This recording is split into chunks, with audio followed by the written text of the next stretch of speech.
Hi friends, welcome to my channel. ನಾನಿವತ್ತು ಹೀರೆಕಾಯಿ ಪಲ್ಯ ಹೇಗೆ ಮಾಡೋದು ಅಂತ ತೋರಿಸ್ಕೊಡ್ತಿದ್ದೀನಿ. ಅದಕ್ಕೆ ಬೇಕಾಗಿರೋ ಇಂಗ್ರೀಡಿಯೆಂಟ್ಸ್ ಏನಂದರೆ, ಹೀರೆಕಾಯಿ ಸಣ್ಣದಾಗಿ ಕಟ್ ಮಾಡಿ ಇಟ್ಕೊಂಡಿದ್ದೀನಿ, 1 ಈರುಳ್ಳಿ, 2 ಟೊಮೊಟೊ, ಸ್ವಲ್ಪ ಕೊತ್ತಂಬರಿ ಸೊಪ್ಪು ಮತ್ತು ಕರಿಬೇವು ಸೊಪ್ಪು. ಸ್ಪೈಸಸ್ಸಿಗೆ ಬಂದರೆ ಖಾರದ ಪುಡಿ, ಅರಿಶಿನ ಪುಡಿ, ಜೀರಿಗೆ ಪುಡಿ, ಮೆಣಸಿನ ಪುಡಿ, ಸ್ವಲ್ಪ ಗರಂ ಮಸಾಲ ಮತ್ತು ಶುಂಠಿ ಬೆಳ್ಳುಳ್ಳಿ ಪೇಸ್ಟು 2 ಟೇಬಲ್ ಸ್ಪೂನು. ಇಷ್ಟು ಬೇಕಾಗುತ್ತೆ ಹೀರೆಕಾಯಿ ಪಲ್ಯ ಮಾಡಲಿಕ್ಕೆ.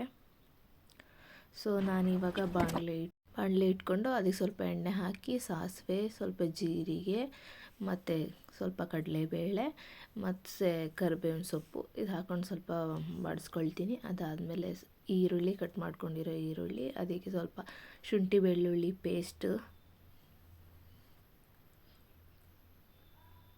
ಹಾಕಿ ಫ್ರೈ ಮಾಡಿಕೊಂಡು ಸ್ವಲ್ಪ ಉಪ್ಪಿನ ಪುಡಿ ಹಾಕ್ತಿದ್ದೀನಿ, ನೀಟಾಗಿ ಫ್ರೈ ಆಗಲಿ, ಬೇಗ ಬೇಯಲಿ ಅಂತ. ಅದಾದಮೇಲೆ ಕಟ್ ಮಾಡ್ಕೊಂಡಿರೋ ಹೀರೆಕಾಯಿ ಹಾಕ್ಕೊಳ್ತಾ ಇದ್ದೀನಿ.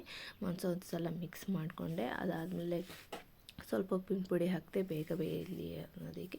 ಅದಾಗಿದ್ಮೇಲೆ ಸ್ವಲ್ಪ ಬಾಡಿಸಿ, ಸ್ವಲ್ಪ ಒಂದು 5 ನಿಮಿಷ ಬೇಯಿಸಾದ್ಮೇಲೆ ಟೊಮೊಟೊ ಕಟ್ ಮಾಡ್ಕೊಂಡಿರ್ತೀವಲ್ಲ, ಟೊಮೊಟೊ ಮತ್ತು ಕೊತ್ತಂಬರಿ ಸೊಪ್ಪು ಬೇಕಿದ್ರೆ ನೀವು ಲಾಸ್ಟಿಗೆ ಹಾಕ್ಬೋದು.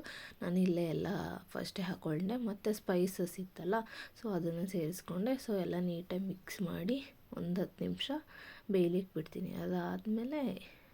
ಆಮೇಲೆ ಎಕ್ಸ್ಟ್ರಾ ನೀರು ಬೇಕಿದ್ರೆ ಸ್ವಲ್ಪ ಆ್ಯಡ್ ಮಾಡಿಕೊಂಡ್ರೆ, ಎಷ್ಟು ಬೇಕೋ ಅಷ್ಟು ಟೈಮ್ ಬೇಯಿಸ್ಕೊಂಡ್ರೆ ಹೀರೆಕಾಯಿ ಪಲ್ಯ ರೆಡಿ ಆಗುತ್ತೆ. Thank you for watching. Please subscribe to my channel. Thank you.